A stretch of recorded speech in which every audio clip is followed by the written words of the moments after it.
सुनाइए, क्या सुनाइए, कैसी कथा सुनना है?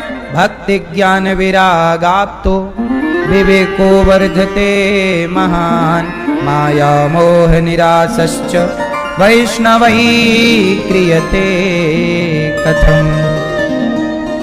भक्ति, हमें ऐसी कथा सुनाओ कि हमारी भक्ति बढ़े, ज्ञान बढ़े। भागवत क्या बढ़ाती हैं? भक्ति ज्ञान विरागाप्तो विवेको वर्धते महान माया मोह निरासश्च। आज कलयुग में लोग आसुरी स्वभाव के हो गए। कैसे? बात बात पर लड़ते हैं, जरा जरा सी बातों पर लड़ने लग जाते हैं, और ना जागने का टाइम है, ना सोने का टाइम है, ना खाने का टाइम है। आजकल लोग कब खाते हैं? कब खाते हैं? रात भर खाते हैं, 12 बजे खाते हैं।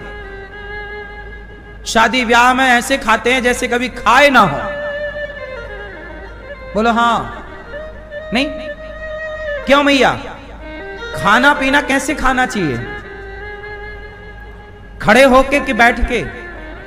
आज का आदमी जूता पहने हैं, खड़ा खड़ा चलते चलते खा रहा है। चलते चलते तो जानवर खाते हैं साहब, आप मनुष्य हो। खाने के पहले एक स्थान पर बैठो, बैठकर प्रेम पूर्वक थाली को प्रणाम करके ना खाया जाता है। हमारे यहां खाने की भी एक मर्यादा है। सच बताएं तो आज का आदमी इतना आसुरी हो गया, उसे खाने तक का ज्ञान नहीं है। सम्मान करो, जूता चप्पल पहन कर नहीं साहब। जब आप भोजन करते हैं तो जरा बताओ, मैं यूं ही नहीं कह रहा, वैज्ञानिक कारण है, साइंस क्या कहता है बताओ। जब आप भोजन करते हो तो भोजन करने के बाद शरीर ठंडा होता है कि गर्म? बोलो। जैसे ही आप भोजन करोगे वैसे आपके शरीर में गर्मी बढ़ने लग जाएगी। बात सही है कि गलत है? सही है। साइंस समझो, विज्ञान समझो। जैसे ही आप भोजन करते हो, पहले के लोग भोजन करते समय बिल्कुल पांव धुलकर, हाथ धुलकर, एक बनियान पहन के ही पुरुष वर्ग भोजन करता था। मतलब शरीर खुला रहता था, पांव खुले रहेंगे। गीले पांव में भोजन करिए, मतलब पांव धुलकर भोजन करिए। क्यों? भोजन के बाद शरीर गर्म होगा, और वो गर्मी निकलेगी कहां से? तलवों से ना निकलेगी, पांव से ना निकलेगी। अब तुमने जूता पहन रखा है तो भोजन के बाद की गर्मी कहां रह जाएगी? शरीर में, और वो गर्मी फिर आपको अलग प्रकार की बीमारी दे देगी। भाई बॉडी, एक बात बताओ, हर जगह की गर्मी, यहां तक कि हम लोग घर बनाते हैं तो आकाशीय बिजली गिरती है, तो आजकल लोग बिजली के लिए तार लगा के रखते हैं ऊपर छत पे ताकि अर्थिंग नीचे चला जाए। बोलो हाँ, समझो ना विज्ञान को। मंदिरों में आकाशीय बिजली गिरती है, पेड़ों पर गिरती है, सूख जाता तुरंत। बोलो हाँ, नहीं कहते बिजली गिर गई। आकाशीय बिजली बारिश में, उसको नीचे डालने के लिए अर्थिंग लगाते हैं लोग। बात सही है कि गलत है? भैया शरीर गर्म हो रहा है भोजन के बाद, इसलिए लोग कहते हैं कि दोपहर के भोजन के बाद थोड़ा सा विश्राम करना चाहिए। 5 मिनट के लिए लेट जाओ, बाएं करवट, थोड़ा विश्राम, 10 मिनट लेटो।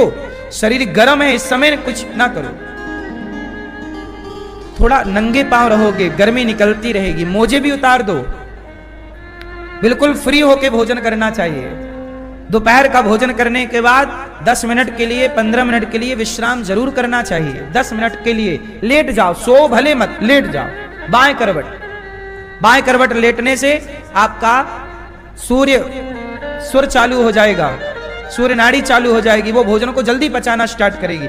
2 नाड़ियां होती हैं, चंद्र नाड़ी और सूर्य नाड़ी। अब ये सब ज्ञान हमारे यहां सबको था, इसलिए सब विधि बनाए थे। अब तुम्हें कुछ ज्ञान है नहीं, तुम अपने हिसाब से करते हो, इसलिए आजकल जल्दी जल्दी लोग मर रहे हैं। चलेगा फिर आपका शरीर क्या चाहता है और आप क्या दे रहे हैं? आपका शरीर कब चाहता है और आप कब दे रहे हैं? समझो मेरी मां, खाने पीने का भी ज्ञान था हमारे यहां, आजकल नहीं।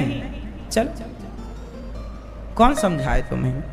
शादियां हो रही हैं, रात को तुम गए हो तो खा रहे हो। शादियों में कितना गलत भोजन बनता है, कितना मसाला डालते हैं जी भर के, तुम खाते हो ना। फिर रोते हो यहां दर्द है, यहां दर्द है, ये चिल्ला रहे हो यहां पीड़ा है। और फोकट का मिलता है तो आपका मन छोड़ने का भी नहीं होता यार, कैसे छोड़े।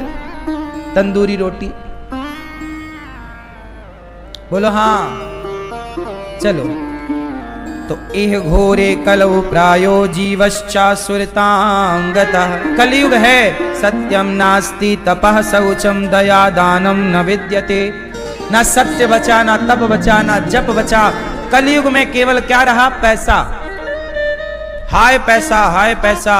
इसलिए कलयुग में केवल नाम। भैया तुम कलयुग में यज्ञ क्या करोगे, जब क्या करोगे, तब क्या करोगे? कलयुग में केवल भगवान नाम का आश्रय ले लो तो भी भवसागर से पार हो जाओगे। इसलिए कलयुग में भगवान नाम का आश्रय लो, खूब कथाएं सुनो, खूब बढ़िया से भगवान का नाम जप करो, ठीक है। एक बार नारद जी ने भी भागवत सुनी। नारद जी सारे तीर्थों में गए, शांति नहीं मिली। तब नारद जी ने एक बार देवराज इंद्र ने भागवत सुनी। देवराज इंद्र आए सुखदेव जी के पास। शुकम नत्वा वदन सर्वे स्वकार्य कुशलाः सुराहेत। सुखदेव जी नमस्कार। एवं विनिमये जाते सुधा राज्ञा प्रपीयताम। देवराज इंद्र बोले सुखदेव जी से कि आप हमारा अमृत ले लो स्वर्ग वाला, और ये कथा रूपी अमृत हमें पिला दो। सुखदेव जी हंसे, वाह कौन अदला बदली कर सकता है? कहां तुम्हारा क्वा सुधा, क्वा कथा लोके, क्वा कांचा, क्वा मणिर महान। सुखदेव जी बोले तुम्हारे स्वर्ग का अमृत कांच का टुकड़ा है, पर हमारी भागवत मणि है। कहां कांच का टुकड़ा लेकर अपनी मणि कौन देता है भैया? सोचिए, भागवत जो है वह स्वर्ग के अमृत से भी श्रेष्ठ है। क्यों? स्वर्ग का अमृत पीने के बाद स्वर्ग मिलता है, पर भागवत सुनने के बाद मोक्ष प्राप्त हो जाता है, भगवत प्राप्ति होती है।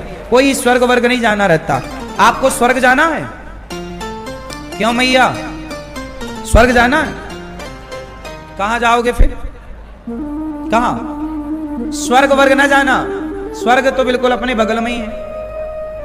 स्वर्ग तो देवताओं की नगरी है, और देवताओं के पास चले गए तो देवता बुद्धू बना देते हैं। देवता क्या करेंगे? बुद्धू बना देंगे आपको।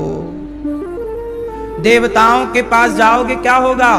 देवता लोग खुद सुरक्षित नहीं है, राक्षस लोग आके खूब मार लगाते हैं देवताओं को। इंद्र भागे भागे फिरते हैं। बोलो हाँ। कई बार दैत्यों का जब आक्रमण होता है तो देवराज इंद्र भागे भागे फिरते कि नहीं? तो देवताओं का तो खुद का ठिकाना नहीं है। और स्वर्ग तुम और चले जाओगे, देवताओं के पीछे पीछे भागोगे, कोई राक्षस हमला कर देगा तो। इसलिए स्वर्ग वर्ग नहीं चलना अपने को। कहां चलेंगे? बैकुंठ। बैकुंठ में भगवान रहते हैं, स्वर्ग में देवता रहते हैं। अपना देवताओं से कोई काम नहीं है, देवताओं से अपना कोई काम नहीं। लिखा ना हनुमान चालीसा में, और देवता चित्त ना धरई। देवताओं को चित्त में धरने की जरूरत क्यों? मैया, ओ लाल मैया, काहे खड़ी हो मेरी माँ? गुलाबी मैया जा रही हो? टाटा। सुनो, देवताओं का बहुत काम नहीं है, चित्त पे रखने की जरूरत नहीं है। चित्त पे किसे रखें? भगवान को। मैया देवता अलग हैं और भगवान, चलो बताओ देवता और भगवान में क्या अंतर है? क्यों मैया, पीली मैया, देवता और भगवान में क्या अंतर है? बोलो। देवता और भगवान में इतना ही अंतर है जैसे प्रधानमंत्री और सरपंच में अंतर है। प्रधानमंत्री और सरपंच। सरपंच के पास क्या पावर है? क्या पावर है? एक गांव का होगा कुछ, पर प्रधानमंत्री को पूरे देश का पावर है। तो समूचे विश्व, समूचे पृथ्वी, समूचे ब्रह्मांड का, समस्त ब्रह्मांड का पावर भगवान के पास है। और उस ब्रह्मांड के किसी एक आकाश गंगा के किसी एक लोक में देवताओं की हिस्सेदारी है। ब्रह्मांड बहुत बड़ा है। ब्रह्मांड निकाया निर्मित माया रोम रोम प्रतिवेद कहें। ऐसी तमाम पृथ्वी और हैं। एक पृथ्वी का राजा इंद्र है, दूसरी पृथ्वी का राजा दूसरा इंद्र होगा, ऐसी तीसरी पृथ्वी होगी तो तीसरे, ऐसे भगवान ने करोड़ों करोड़ पृथ्वी है तो करोड़ों इंद्र हैं। इंद्र मतलब व्यवस्थापक, इंद्र मतलब तो देवता जो हैं ये भगवान के दास हैं, सेवक। लेकिन भगवान तो भगवान है, पावर पूरी पृथ्वी उनके पास है। भगवान आंख खोलें तो पृथ्वी उत्पन्न हो जाए और आंख बंद करें तो प्रलय हो जाए। भगवान चाहे सब करे, चुटकी बजाएं तो पृथ्वी, चुटकी बजाएं तो प्रलय। तो देवताओं का कुछ भी पावर नहीं है। इसलिए भगवान कृष्ण बोले, नंद बाबा आप इंद्र की पूजा मत करो, गिरिराज जी की पूजा करो। इसलिए भगवान ने इंद्र की पूजा बंद कराई। भगवान के पिता नंद बाबा यशोदा साल में एक बार किसकी पूजा करते थे? इंद्र की पूजा करते, 56 भोग लगाते। भगवान बोले इंद्र की पूजा बंद करो और गिरिराज जी की पूजा करो। बोलो हाँ। तो इंद्र की पूजा भगवान ने बंद कराई कि देवताओं की पूजा की जरूरत नहीं, भगवान की पूजा, गिरिराज जी की पूजा करो, कल्याण हो जाएगा। देवताओं के पास ना ज्यादा पावर नहीं। अच्छा, देवता कैसे होते हैं ना, थोड़ा बदला बदला लेने वाले हो जाते हैं देवता। सुनो एक बात बताओ, जब इंद्र की पूजा बंद करी नंद बाबा ने, हर साल तो इंद्र की पूजा करते थे, एक साल इंद्र की पूजा नहीं हुई तो क्या हुआ? इंद्र ने मूसलाधार पानी बरसाया। इंद्र ने एक बार भी नहीं सोचा कि यार हर साल हमारी पूजा करी है, अपने ही तो भक्त हैं, क्यों डुबाना। बोले नहीं, इन्हें डुबाओ। ये है लो, इंद्र की देवताओं की पूजा करो और नहीं करो तो ये चढ़ाई कर देते हैं, चढ़ बैठते हैं। बोलो हाँ कि ना। इसलिए हम सनातनी ना देवताओं की पूजा ही नहीं करते। कहां देवताओं का मंदिर है, कहीं बताओ? है ही नहीं। हम लोग किसकी पूजा करते हैं? भगवान की। क्योंकि देवताओं की पूजा नहीं करोगे तो देवता इंद्र ने चढ़ाई कर दी मूसलाधार पानी बरसा के। देवताओं की गलती हो जाए तो वो चढ़ाई कर देते हैं, पर भगवान से, हमसे कोई गलती भगवान के लिए हो जाए तो भगवान कभी गलती नहीं देखते। पूतना तो जहर पिलाने गई लेकिन उसको भी तार दिया भगवान ने, ऐसे दयावान भगवान है। तो भगवान कभी गलतियां नहीं देखते, जबकि देवता हमारी गलतियां देखते। इसलिए कहता हूं कि और देवता चित्त ना धरई। देवताओं को इसलिए हनुमान जी ने चित्त में किसे रखा है? सदा वसंतम हृदयारविंदे भवम भवानी। भगवान शंकर भी अपने चित्त पर राम सीता को रखते हैं, हनुमान जी भी अपने चित्त पर राम सीता को रखते हैं। आप भी भगवान को अपने चित्त पर रखिए। भगवान मिल गए तो फिर देवता तो आगे पीछे डोलेंगे, इसमें क्या? हाँ या ना? तो बात समझ में आई कि नहीं? भगवान कभी ये नहीं देखते कि मेरे भक्त ने ये गलती की है। अजामिल पापी था या नहीं? जोर से मैया, अजामिल पापी था? क्यों मैया? इतना बड़ा पापी था कि अपनी पत्नी को छोड़कर पराई औरत के संग रहता था। इतना बड़ा पापी था कि चोरी करता था, डाका डालता था, हर गलत काम अजामिल करता था। लेकिन उस अजामिल के बेटे का नाम नारायण होने से उसके मृत्यु के समय उसने अपने पुत्र को बुलाया बेटा नारायण। तो धोखे से बेटे को नारायण नाम से बुलाया तो भगवान नारायण ने सुन लिया कि भक्त बुला रहा। देखो ये भगवान है, इन्हें तो तारने का बहाना चाहिए। भगवान को तो तारने का बहाना चाहिए और देवताओं को मारने का बहाना चाहिए। शनि मारे डाल रहा है, राहु मारे डाल रहा है, केतु मारे डाल रहा है। बोलो हाँ। मंगल मारे डाल रहा है। ये सब देवता आपकी कुंडली में बैठ बैठ के डसते रहते हैं। इसलिए हम कहते हैं कुंडली में तुम कहीं भी बैठो, देवता बैठे रहो, पर हमारे चित्त में तो नारायण बैठेंगे। जब हमारे चित्त पे नारायण बैठेंगे तो कुंडली में बैठे देवता कर क्या लेंगे? बोलो हाँ। जिसके चित्त पे नारायण बैठ जाते हैं फिर कुंडली के देवता उन्हें परेशान, वरना चित्त पे नारायण ना हो तो फिर शनि ही लिए रहता है गैर में। बोलो हाँ। फिर चढ़ाते रहो तेल। क्यों मैया?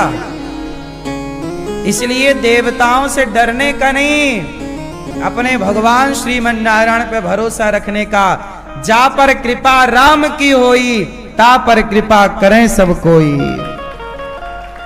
जब भगवान की कृपा होती है तो सारे देवता भी अनुकूल हो जाते हैं। जोग लगन ग्रह बार तिथि सकल भय अनुकूल। भगवान आ रहे हैं ना जब चित्त में तो सब अनुकूल हो जाएंगे, और भगवान चित्त में ना हो तो तुम्हारे अपने भी प्रतिकूल हो जाते, तुम्हारा बाप भी तुम्हें फिर भजता नहीं है। ग्रहों देवताओं की तो छोड़ो, बोले सही है। इसलिए मेरी मां भगवान को हृदय में रखो। भगवान है तो सब हैं, हाथी के पांव में सबके पांव आ गए। भगवान नारायण जो भगवान की उपासना करता है, भगवान की श्रेणी में कितने लोग आते हैं? सुनो, हमारे यहां भगवान की श्रेणी में 5, ये 5 भगवान के ही अंग है। बहुत क्लियर समझ लो, कंफ्यूज ना हो तुम, बाद में कंफ्यूज ना हो जाओ। सुनो, भगवान की श्रेणी में कितने हैं? 5। और ये 5 नहीं है, 1 है। क्योंकि जैसे हमारा हाथ 1 है पर एक हाथ में उंगलियां 5 हैं। उंगलियां 5 हैं पर हाथ 1 है। उसी तरह ईश्वर 1 है पर एक परमात्मा 5 भागों में विभक्त है। क्या है वो 5? हमें इसी को कहते हैं पंचदेव उपासना। देव मतलब देवता भी होता है, और भगवान को भी सम्मान की भाषा में देव शब्द का प्रयोग होता है, इसलिए कंफ्यूज नहीं होने का। 5 कौन कौन है नाम सुन लो, सारा क्लियर सुनो। 5 देवताओं में प्रधान है भगवान विष्णु, जिन्हें आप नारायण कह सकते हैं। भगवान विष्णु कहो, नारायण कहो, हरि कहो, राम कहो, कृष्ण कहो, नरसिंह कहो, वामन कहो, जगन्नाथ जी कहो, द्वारिकाधीश जी कहो, बिहारी जी कहो, राधा रमण जी कहो, विठलनाथ जी कहो, ये सब विष्णु हैं। एक हो गया पहले भगवान विष्णु। दूसरा भगवान शंकर। बोलो भगवान शंकर कहो, चाहे आप महाकाल कहो, चाहे बद्री, चाहे आप 12 ज्योतिर्लिंगा का कोई भी नाम ले लो, ये भगवान शिव है। ठीक है। तीसरा भगवान सूर्य। भगवान सूर्य नारायण कहा जाता है। चलो सूर्य नारायण को जल चढ़ाओ। तो सूर्य भी भगवान की कोटि में है, चूंकि भगवान की आंख है सूर्य, इसलिए भगवान से अलग सूर्य नहीं है। तो आप यदि भगवान नारायण की उपासना करते हैं तो सही है, भगवान शिव की उपासना करते हैं तो सही है, आप यदि सूर्य की उपासना करते हैं तो सही है। और चौथे हैं गणेश जी, गणपति बप्पा। यदि आप गणेश जी की आराधना उपासना करते हैं तो आप सही है। और 5वीं हैं दुर्गा।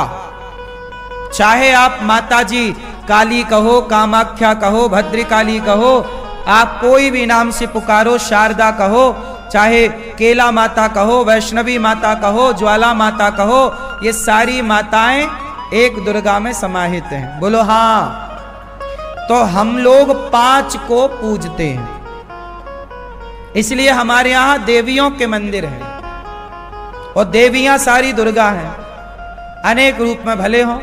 बोलो हाँ। हमारे यहां शिव की पूजा है, अनेक रूप में भले हो, 12 ज्योतिर्लिंग के रूप में भले हो।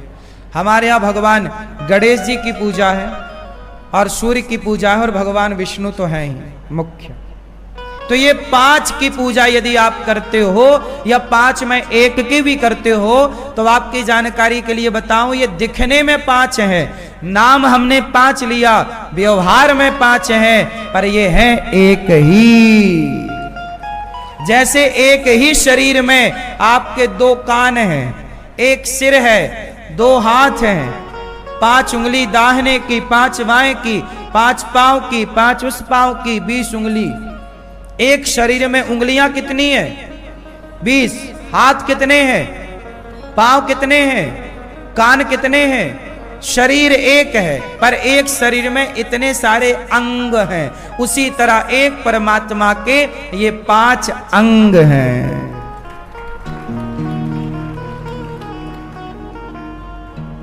बोलो हां कि ना? समझ में आई? यदि आप इन 5 के अतिरिक्त किसी छठे की पूजा करते हैं तो आप गलत हैं। फिर आप क्या हैं? गलत हैं। किसी बाबा को आपने भगवान मान लिया। जैसे एक आदमी ने मेरे से पूछा, महाराज जी क्या हम साईं बाबा को भगवान मान सकते हैं? तो हमने कहा, भाई क्या तुम किसी आदमी को अपना बाप मान सकते हो? सबको बाप नहीं माना जा सकता ना, कि माना जा सकता है। सबको पति माना जा सकता है कि यार तुम भी हमारे पति, तुम भी बन जाओ, क्या दिक्कत है? जो दिखे सब पति हो सकता है।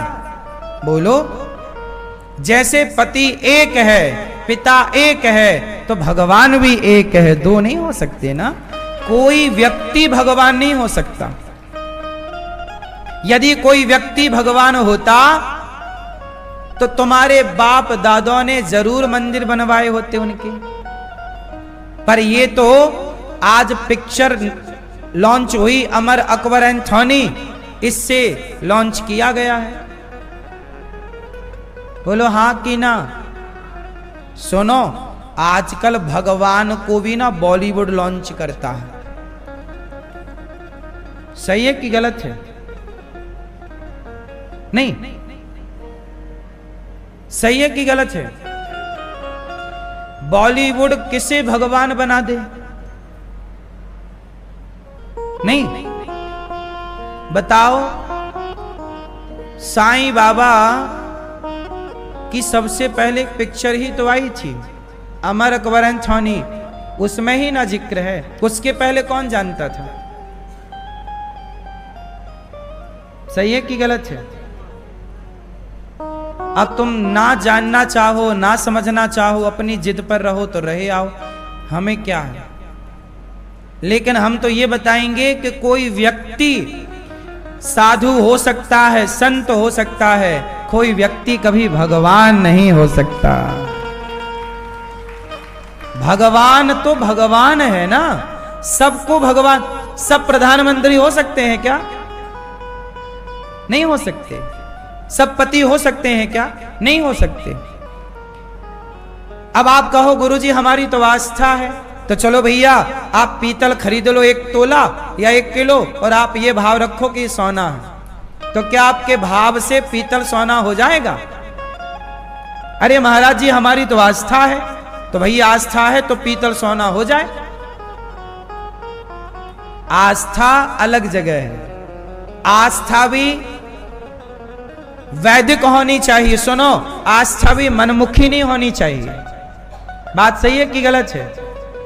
मनमुखी आस्था ना हो कि तुम कुछ भी पूजो। नहीं, जो वेद कहते हैं, वेद यद्यपि शुद्धम वेद विरुद्धम ना करणीयम ना करणीयम। हमारे वेद जो कहते हैं, वेद का अनुसरण करना ही धर्म है, और वेद की अवहेलना करके मनमाना आचरण करना ही अधर्म है। इसलिए जो वेद कहते हैं उस पे चलो ना। क्या मुसलमानों ने अपना दूसरा खुदा लॉन्च किया? बोलो। क्या क्रिश्चियनों ने अपना दूसरा यीशु लॉन्च किया? लेकिन हिंदुओं ने अपने भगवान लॉन्च कर दिए। तब तो हिंदुओं का पतन होता है। हमारे हिंदुओं में जिसे जो अच्छा लगता है वो करता है। सुनो, तुम्हारे अच्छे लगने से मतलब नहीं है। जो गीता कहती है, जो वेद कहते हैं वो करना चाहिए, मनमाना आचरण नहीं। मुसलमान वही करता है जो कुरान कहती है। कुछ काम ऐसे हैं कि जो मनमाना वो भी करते होंगे, लेकिन उन्होंने अपना खुदा तो एक ही रखा है।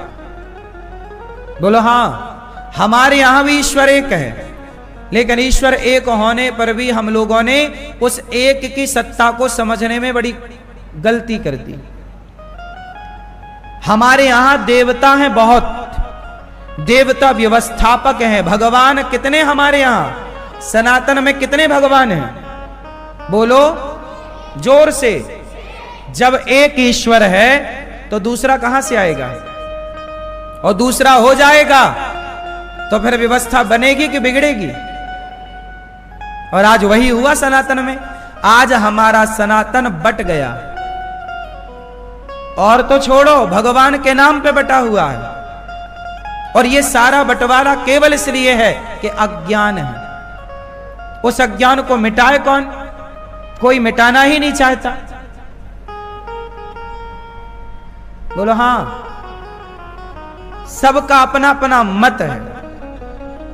हम कहते हैं हमारा मत ना सुनो, गीता का मत सुनो भैया। सनातन का मूल ग्रंथ भगवद गीता। हम हिंदुओं का मूल ग्रंथ क्या है? भगवद गीता। हमारा सनातन का मूल ग्रंथ वेद। हमारी मत सुनो, वेद की सुनो। गीता क्या कहती है? गीता कहती है कि कृष्ण भगवान है, कृष्णस्तु भगवान स्वयं। गीता कहती है। जब गीता कहती है कि कृष्ण भगवान है, तो तुम फिर और दूसरे भगवान काहे लॉन्च कर रहे हो भाई? और हिंदू जानता समझता नहीं, उसे बेचारे को जैसा जिसने कहा बाबा जी को मानना स्टार्ट कर दिया। आज बहुत सारे मंदिर ऐसे हैं जहां राम जी नीचे बैठे हैं, शंकर जी नीचे बैठे हैं, कृष्ण जी नीचे हैं, साईं बाबा की प्रतिमा ऊपर रखी है। ये सनातन में भगवान का ये सम्मान हो रहा है कि अपमान? लेकिन ये कहे कौन? किससे कहा जाए? सुने कौन? सत्य किसी को सुनना ही नहीं। भाई एक भगवान को स्वीकार करने में दिक्कत क्या है? नारायण को हम स्वीकार करते हैं, तुम भी स्वीकार करो। राम को हम स्वीकार करते हैं, तुम भी स्वीकार करो। कृष्ण को हम स्वीकार करते हैं, तुम भी स्वीकार करो। ये थोड़ी कि तुम अपने भगवान अलग बनाओगे। पूजा करने की पद्धतियां अलग हो सकती हैं, प्रार्थना करने की परंपराएं, भाषाएं अलग हो सकती हैं, पर ईश्वर की सत्ता तो एक ही रहेगी ना। यदि ईश्वर की सत्ता में परिवर्तन हुआ तो परिणाम बुरा होगा। हां या ना? बोलो हां कि ना? इसलिए इन बातों को बहुत गंभीरता से समझने की जरूरत है। भगवान हमारे सदा एक थे, एक हैं और एक रहेंगे। आजकल हमारे हिंदुओं में बहुत लोग क्या कहते हैं? अरे मूर्ति पूजा नहीं करनी चाहिए। अब देखो हैं हिंदू पर मूर्ति पूजा का विरोध करते हैं। चलो आप विरोध करते हो, किस आधार पर करते हो? एक बात बताओ, ईश्वर को निराकार भी कहते हैं। हम ये नहीं कहते कि ईश्वर निराकार नहीं है, ईश्वर निराकार है। पर जो परमात्मा निराकार है, एक बात बताओ, ईश्वर साकार है कि निराकार है? पहले आप बताओ, फिर हम बताते हैं। ईश्वर के आप कौन से भगवान की पूजा करते हो, निराकार या साकार? जोर से बोलो, बोलो। किसकी पूजा करते हो? बोलो। कुछ लोग हमारे सनातन में निराकार के पुजारी हैं, बोले हम निराकार की पूजा करते हैं। चलो, निराकार की पूजा करना गलत नहीं है। सनातन दोनों आज्ञा देता है, सगुण ही अगुण ही नहीं कछु भेदा। साकार और निराकार में कोई अंतर नहीं है, पर इसे समझना पड़ता है। हमारा भगवान इतना पावरफुल है कि वो संसार बना देता है चुटकी में।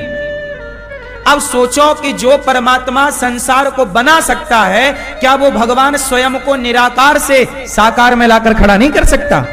यदि आप कहते हो कि ईश्वर साकार नहीं है, इसका मतलब यह हुआ कि तुम्हारा भगवान पूर्ण पावरफुल नहीं है।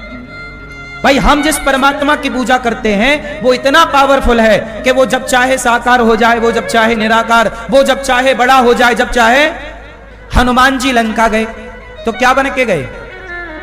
बोलो, बोलो। छोटे अति लघु रूप पवन सुत लीन्हा। हनुमान जी लंका गए तो क्या बनकर गए? छोटे। तो सीता मैया बोली कि क्या तुम जैसे छोटे छोटे बंदर हैं? लंका राम की सेना में, तब तो रावण को जीतना बड़ा कठिन होगा। तब सीता मैया को हनुमान जी ने कहा, माता मैं छोटा बना हूं आपके सामने, आप आज्ञा करो मैं बड़ा बन के दिखाता हूं। तो हनुमान जी तुरंत क्या हुआ, भयं पर्वताकार शरीरा, हनुमान जी क्या हो गए, पर्वत की बड़े। ऐसा सीता मैया ऐसे देखे, अरे बेटा तुम बहुत बड़े, छोटे हो जाओ। अब हमारे हनुमान जी में इतनी सामर्थ्य है कि वो छोटे हो जाएं या हाँ, चाहे वो शरीर से रहे या अदृश्य हो जाएं, वो लिक्विड फॉर्म में आ जाए, पानी बन जाए। बोलो हाँ भाई, हमारा परमात्मा तो पावरफुल है ना, वो चाहे लिक्विड फॉर्म में आ जाए, पानी बन जाए, वो चाहे बर्फ बन जाए, वो चाहे आग बन जाए, वो चाहे पेड़ पौधा बन जाए। इसलिए ना हमारे यहाँ कण कण में ईश्वर को माना जाता है। क्यों? क्योंकि हमारा परमात्मा सब कुछ बनने की सामर्थ्य रखता है, इसलिए हम कण कण में उस ईश्वर को देखते हैं। यही सनातन है। ये सनातन की गहराइयों को जानना पड़ेगा आप लोग। ये आपकी जानकारी के लिए मैं सब बातें बोल रहा हूं कि तुम्हारा जो भगवान है केवल मूर्ति तक सीमित नहीं है या निराकार तक सीमित नहीं है, वो परमात्मा हर जगह मौजूद है। पानी के रूप में वह, आग के रूप में वह, सूर्य के प्रकाश के रूप में वह, हवा के रूप में वह, पृथ्वी के रूप में वह, पंच तत्व के रूप में वह। हाँ या ना? तो हमारा परमात्मा विराट है। विराट मतलब बड़ा, अणोर अणियान महतो महियान, छोटे से छोटा है, अणु परमाणु है, इतना छोटा है परमात्मा कि बताओ आपको कभी आत्मा का दर्शन हुआ? क्यों? इतने सारे डॉक्टरों ने परीक्षण किया, इत्यादि इत्यादि सब किया, माइक्रोस्कोप लगाया, सब किया, क्या आज तक विज्ञान आत्मा का दर्शन कर पाया कि आत्मा कैसी है? भाई साहब, जब मरता है तो निकलता क्या है? जब डेथ होती है तो निकलता क्या निकलता है कि आदमी मर जाता है? कुछ तो निकलता ही होगा। उसे विज्ञान पकड़ पाया? उत्तर दो। साइंस पकड़ पाया? सोचिए, वो आत्मा इतनी बारीक है कि उसे आज का 21वीं सदी का विज्ञान नहीं पकड़ पाया। सोचिए, आत्मा इतनी बारीक है तो आत्मा को परमात्मा, आत्मा रूपी आत्मा को बनाने वाला परमात्मा खुद कितना बारीक होगा, उसे पकड़ पाओगे? जिसकी बनाई आत्मा तुम्हारी पकड़ में नहीं आ रही है, उस परमात्मा को तुम पकड़ पाओगे? वो है सबके भीतर, पर पकड़ में कैसे आए? बोले राम ही केवल प्रेम प्यारा। भगवान तो भक्तों की पकड़ में आ जाते हैं। यशोदा मैया डंडा लेके दौड़ी, कन्हैया आज तो को बांधूंगी, जिसे ब्रह्मा ना पकड़ पाए, प्रेम के बंधन में मैया यशोदा ने पकड़ के उखल से बांध दिया। वही निर्गुण निराकार यशोदा को आनंद देने के लिए साकार बन के कृष्ण कन्हैया बन के घूमता है कि नहीं? अब आप कहो कि मैं निराकार की पूजा करता हूं। यदि तुम निराकार की पूजा करते हो और साकार की नहीं करते, तो क्या फिर तुम राम कृष्ण को नहीं मानते? बताओ, प्रहलाद जी के कहने से भगवान कहां से निकले थे? उत्तर दो। खंबा निराकार था कि साकार था? उत्तर दो। खंबा, खंबे का आकार होता है, जिसका आकार है उसे साकार कहते हैं बेटा। जिसका कोई आकार नहीं है उसे निराकार कहते हैं। जैसे पानी का कोई आकार नहीं है, वो निराकार है। हवा का कोई आकार नहीं है, हवा निराकार है। लेकिन बर्फ का आकार है, बर्फ का आकार है। पानी का आकार नहीं है, पर बर्फ का आकार है। खंबे का आकार होता है, खंबा साकार है, तो साकार खंबे से साकार नरसिंह भगवान प्रकट हुए और हिरण्यकश्यपु को मारा कि नहीं? बोलो। यदि आप कहते हो कि मैं साकार की पूजा नहीं करता, इसका मतलब आप नरसिंह भगवान को भी नहीं मानते। फिर तो सवाल खड़े हो जाएंगे ना कि आप ईश्वर की सत्ता को नहीं मानते। भाई, हमारा भगवान निराकार है। हमारा भगवान पानी की तरह है, पर पानी बर्फ भी तो बन जाता है। वो निराकार जरूरत पड़ने पर साकार भी बन जाता है। ऐसा भगवान है हमारा। भगवान के स्वभाव को जानो। बात समझ में आई? तो भगवान भगवान है, कोई व्यक्ति भगवान नहीं हो सकता। भगवान की बराबरी कोई इंसान कदापि नहीं कर सकता, कितना भी गुणवान हो। चलो, हनुमान जी से बड़ा गुणवान धरती में कोई पैदा होगा? उत्तर दो। हनुमान जी से बड़ा गुणवान कोई धरती में पैदा होगा? पर वो हनुमान जी भी राम जी के मंदिर में हाथ जोड़ के सिर झुकाए खड़े हैं कि नहीं? हनुमान जी ने अपने को नहीं कहा कि मैं भगवान हूं।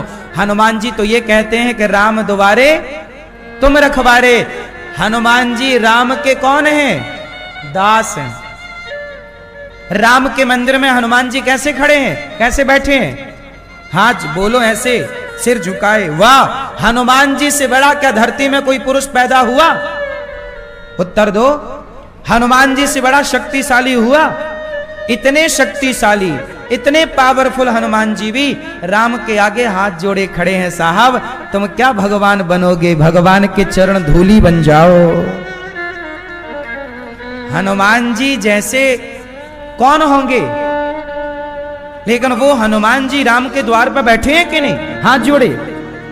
समझते नहीं हो यार, भगवान भगवान है भाई, हल्के में मत लो। तुम समझ ही नहीं पाए। हनुमान जी भी अपने को राम का भक्त कहते हैं।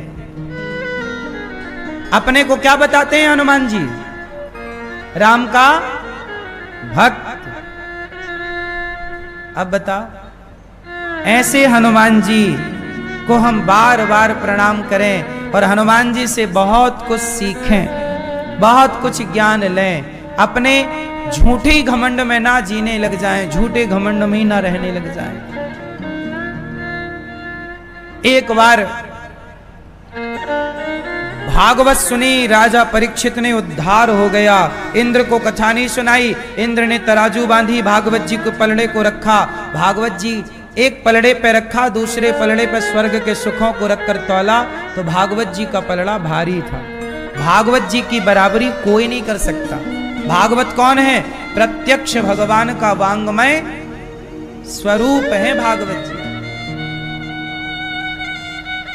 अब इंद्र का अभिमान समाप्त हुआ, तब भागवत से भगवान प्रकट हो गए। बोलिए भागवत भगवान की जय जय श्री राम। भगवान प्रकट हो गए, इंद्र का अभिमान चूर चूर किया। एक बार नारद जी ने समस्त तीर्थों का भ्रमण किया, पर शांति नहीं मिली। तब नारद जी वृंदावन आए, यहाँ एक कन्या को देखा। देवी आप कौन हो? महाराज मैं भक्ति हूँ। क्यों परेशान हो?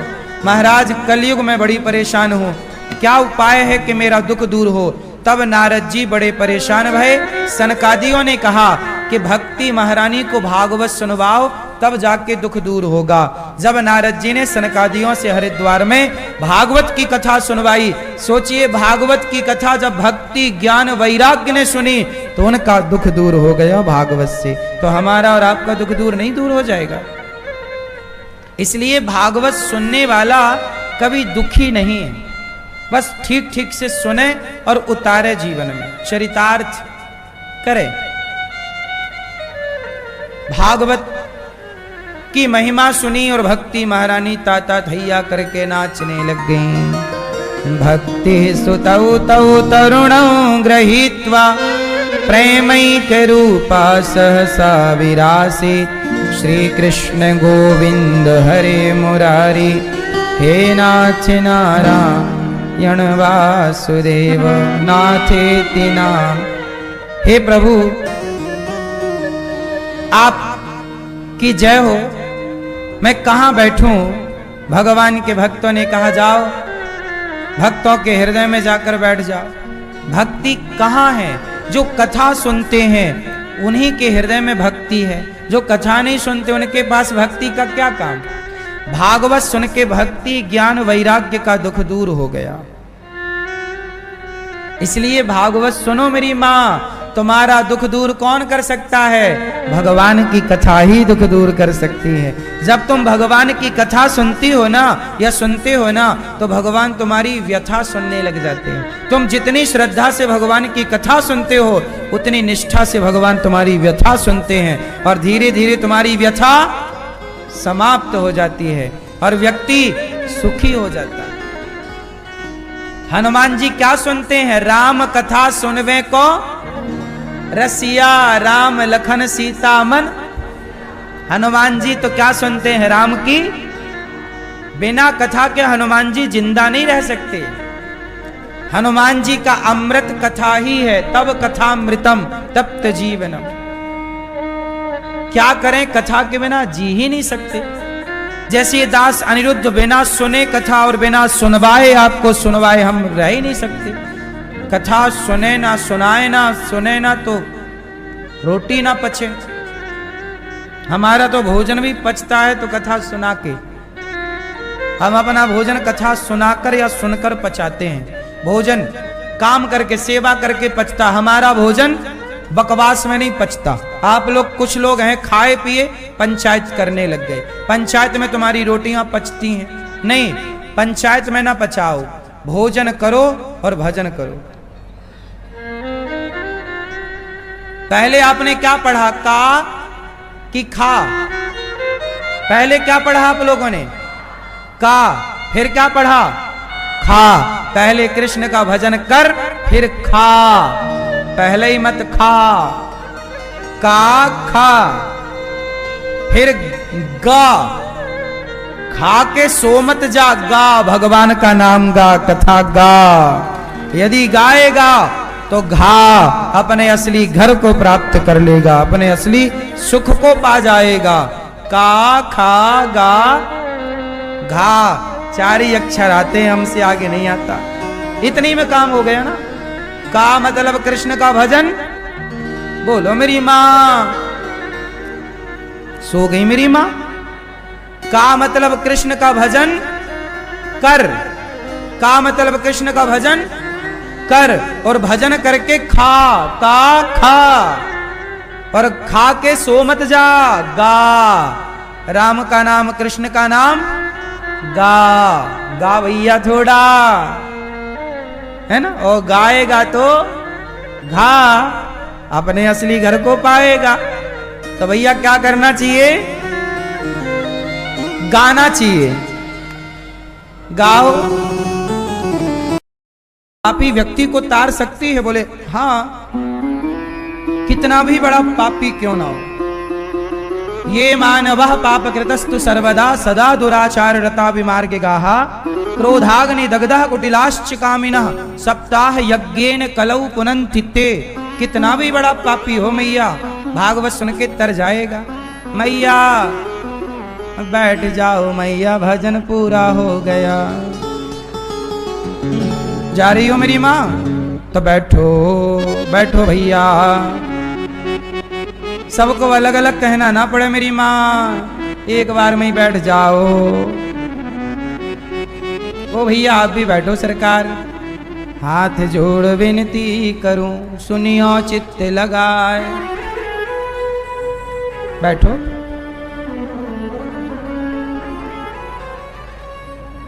कोई पापी व्यक्ति भागवत सुन के तरेगा?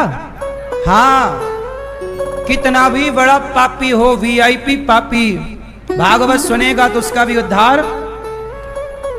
बड़े बड़े पापी तर गए भागवत से। कौन तरा?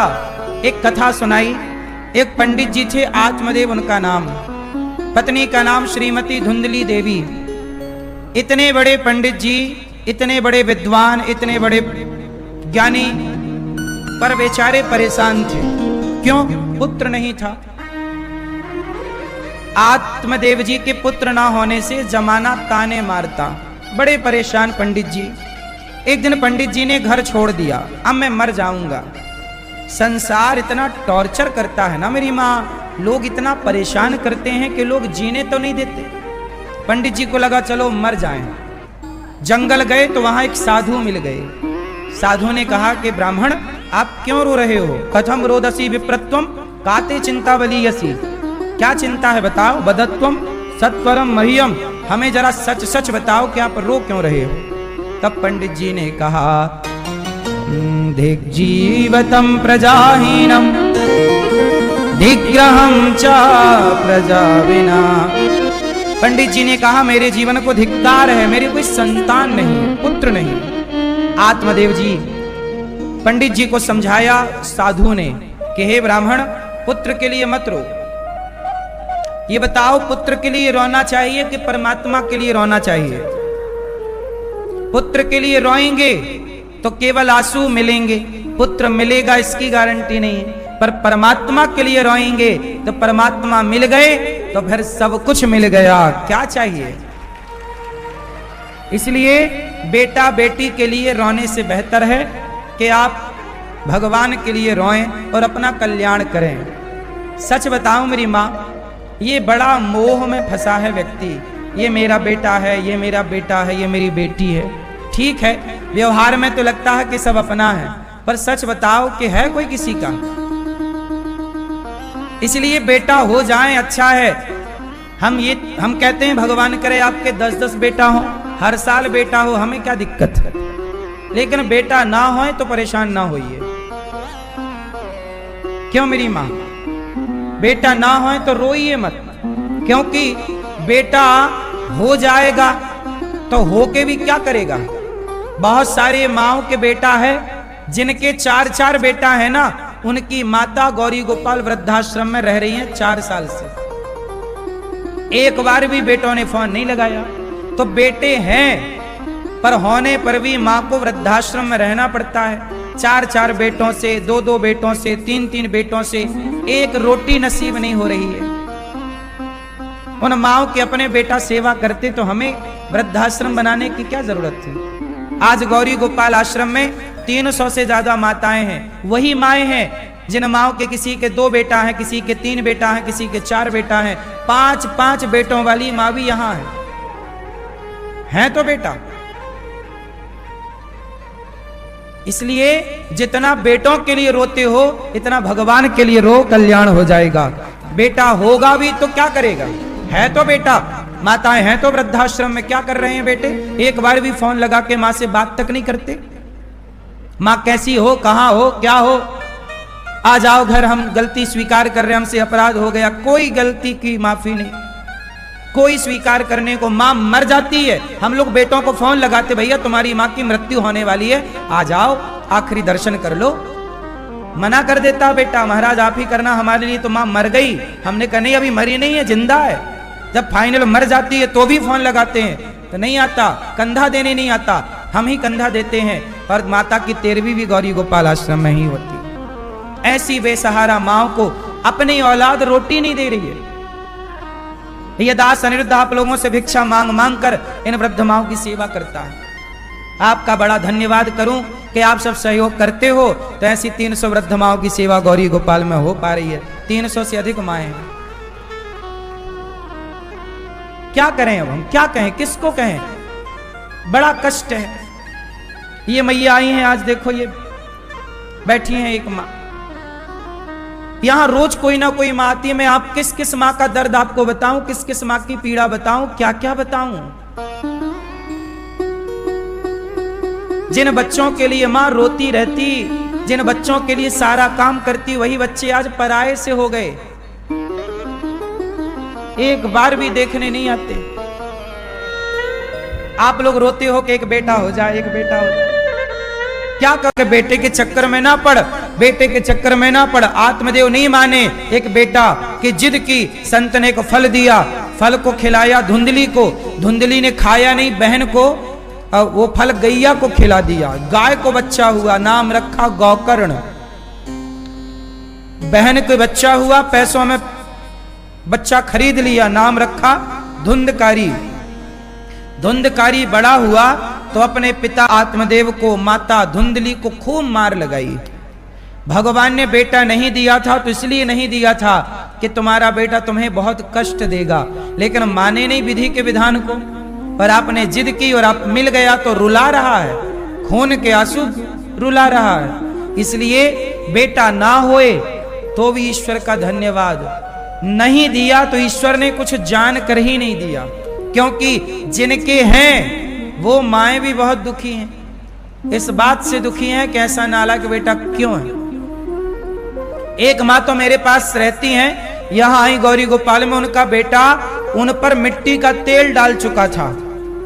मैया भागी, सड़क के घर के बाहर निकली, द्वार पर आई, माचिस लेके निकला, मतलब माँ को जिंदा मिट्टी का तेल कैरोसिन डाल के आग लगाने वाला। तब पड़ोसियों ने पकड़ा और माँ को बचाया, और आज भी वो माँ को लगभग 5 वर्ष हो गए, आज भी वो माँ गौरी गोपाल में रहती है। सोचिए, औलाद अपनी माँ को जिंदा जला रहा था बेटा, ऐसी माँ को लोगों ने पकड़कर यहां दे दिया, और आज ये दास उस माँ का बेटा बनकर सेवा कर रहा है। ऐसी माँ की हमारे साथ पैसा नहीं जाता, लेकिन हमारे साथ दुआएं जाती हैं, हमारे साथ पुण्य जाता है।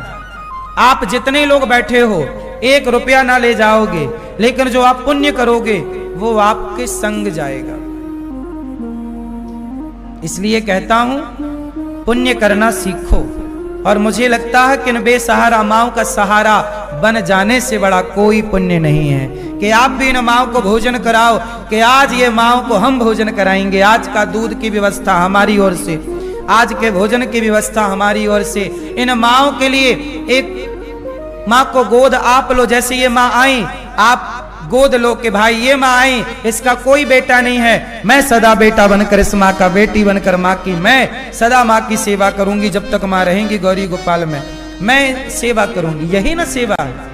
हम सब मिल बांट कर सेवा करें, हम सब मिल बांट कर क्या करें? सेवा। सोचो, आपका दोस्त आपके साथ बैठता है ना, तो वो कहता है यार एक पैक लगा लो, तुम्हें शराब पीने की प्रेरणा देता है। तुम्हारा दोस्त तुम्हारे साथ बैठता है, तुम्हें सिगरेट पिलाना सिखा देता है, दारू पीना सिखा देता है, चरस लेना सिखा देता है, अफीम लेना सिखा देता है। लेकिन आप मेरे साथ बैठोगे तो मैं आपको सेवा करना सिखा दूंगा कि भाई तुम्हारी कमाई, तुम्हारा पैसा शराब में खर्च हो रहा है, जुए में खर्च हो रहा, सिगरेट तंबाकू में खर्च हो रहा। आज मैं कहूं कि मेरे दोस्त बन जाओ और मेरी बात मानो और अपना पैसा किसी माँ की भूख मिटाने में खर्च करो। 2 पैसा दोगे तो इन माँ को रोटी मिल जाएगी। इनके अपनों ने तो घर से निकाल दिया, अब आगे की पूरी जिम्मेदारी हमारी है या नहीं? हम सबकी है या नहीं? कल को ये बीमार हो जाए, अभी मैया का देखो एक पाँव नहीं काम कर रहा, एक हाथ नहीं काम कर रहा। इन माओ के लिए हमें और कार्यकर्ता लगाना पड़ते, महिला कार्यकर्ता लगाना पड़ता है, ताकि इन माओ को, कुछ माएं बिस्तर पे पड़े पड़े मलमूत्र करती हैं। भाई वृद्धावस्था है ना, बेटा तो आ नहीं रहा है लेने कि सेवा कर ले, नहीं करता तो हमें करना पड़ेगी। तो हमने महिला कार्यकर्ताओं को लगाया है जो माओ को समय से नहलाए, माओ को कपड़ा साफ करे, माँ के कपड़े धुले, माँ नहीं नहा पाती तो नहलाए, तेल लगाए, कंघी करे, कपड़े बदले, समय पर दवाई दे। ये सब जिम्मेदारी अब हमारी है कि नहीं? हम तो अपनी जिम्मेदारी से नहीं भाग रहे हैं, जबकि इन माओ से हमारा खून का कोई रिश्ता नहीं है, फिर भी हम जिम्मेदारी निभा रहे हैं। लेकिन जिन माओ के अपने बेटों का रिश्ता है वो बेटे भाग रहे हैं जिम्मेदारियों से। इसलिए आप लोग भी इस जिम्मेदारी से भागिए मत, कम से कम माँ को एक दिन का भोजन कराइए कि आज हमारी तरफ से माँ को भोजन, आज हम एक माँ को गोद लेंगे। इन माओ के लिए आप कमरा बनवा कर दे सकते हैं कि मैं एक कमरे की सेवा लेती हूँ या लेता हूँ कि मेरे कमरे में ये बेसहारा वृद्ध माएं रहेंगी। प्रिय भक्तों, धुंधकारी ने अपने बाप को मारा, इतना मारा कि पिता रोने लग गए। तब गौकर्ण जी ने उपदेश किया, देहे स्थिमांस रुधिरे विमतिम त्यजत्वम जाया सुतादिसु सदा ममतां विमुंच्य पश्यान्निसं जगदिदं क्षणभंग निष्ठम वैराग्य राग रसिको भव भक्ति निष्ठा। गौकर्ण जी जो गाय का बेटा था, उसने जब अपने बाप को पिटते हुए